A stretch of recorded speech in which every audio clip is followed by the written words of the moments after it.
Wake up. Fiat money is starving the future. Collapsing birth rates are a crisis. Fiat money is killing families. You want babies? Fix the money. Don't believe me? Keep watching. Civilizations die not with a bang, but with a whimper. The quiet surrender of empty cribs, hollowed out homes, and a generation that stopped believing in tomorrow. We are living through that surrender. The collapse is not coming. It is here. Fiat money is the poison. When central banks conjure currency from nothing, they steal time. Your labor, your savings, your future, all diluted. The middle class once thrived on single incomes. Now 2 working parents scrape to afford rent, groceries, and maybe 1 child. The math is merciless. Fiat inflates prices, shrinks paychecks, and forces parents into a brutal choice: work or nurture. You cannot do both. So we stop nurturing. This is not accidental. A system built on perpetual debt needs perpetual workers.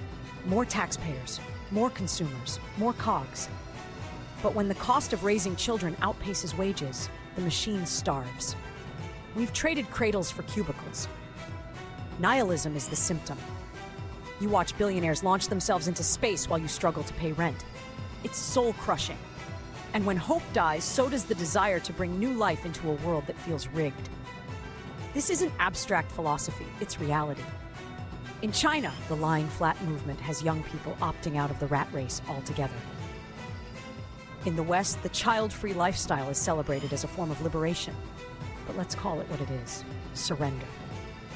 When you believe the game is unwinnable, you stop playing. And in this case, the game is the continuation of human civilization.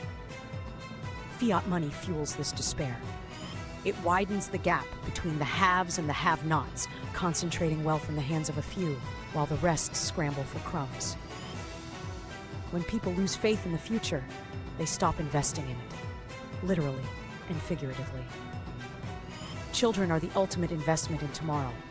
Without them, we're cashing out on humanity itself. Then there are the culture wars. You've seen them. Endless debates over gender ideology, identity politics, and the celebration of lifestyles that prioritize individualism over family. These movements don't emerge in a vacuum. They're funded by NGOs, think tanks, and foundations that thrive on the fiat system. Printed money flows into causes that undermine our traditional family structure. Take a step back, and it makes sense. A system that prioritizes short-term consumption over long-term growth doesn't need families. It needs workers, consumers, and taxpayers, preferably without the burden of dependence. So we get a culture that glorifies the childless life, where pets replace kids, and freedom means never having to sacrifice for the next generation. This isn't a conspiracy, it's incentives. Fiat money creates a world where immediate gratification trumps legacy. And legacy is built through children, through passing on values, knowledge, and hope. Without that, we're just a generation of narcissists, tweeting our way to extinction. You might be thinking, wait, what about Africa and India? They're having plenty of kids. True for now, but this misses the point. If you live in a country with collapsing birth rates, the fertility of distant nations doesn't save your society from demographic implosion. Japan isn't going to be rescued by Nigeria's birth rate. Italy's pension system won't be propped up by India's population boom. Moreover, these countries are just one generation behind. As they modernize, adopt fiat-based economies, and integrate into the global financial system, they'll face the same pressures. Look at South Korea. In the span of a few decades, it went from poverty to prosperity, and now has one of the lowest birth rates on the planet. The pattern is clear. Fiat money and modernity are fertility killers. We are animals in a trap, chewing off our own limbs to survive. The trap is fiat. The limb is our children.